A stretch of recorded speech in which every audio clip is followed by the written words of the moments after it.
Inihayag ng Russian Defense Ministry na nawasak nito ang nasa 45 drone ng Ukraine sa isang gabi.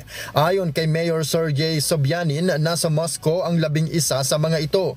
Dagdag nito, patuloy nilang minomonitor ang sitwasyon. Sinabi rin niya na ito ang isa sa pinakamalaking drone attack sa bansa. Aniya, may mga drone din na namataan sa Podolsk, isang syudad na timog ng Moscow. Nangyari rin ang atake sa gitna ng paglalakbay ni Russian President Vladimir Putin patungong Chechnya upang makita ang local troops at volunteers na handang sumali sa gyera. Ito ang kaniyang unang paglalakbay sa loob ng 13 taon. Ayon naman sa Air Force ng Ukraine, nawasak din ito ang 50 to 69 Russian launched drone sa isang gabi. Sinabi ni dating Russian President Dmitry Medvedev na mas malayo ang tsansang makipagnegosasyon ang Russia sa Ukraine matapos nitong atakihin ang Kursk. Noel Paul Yarko, humahataw sa balita ngayon.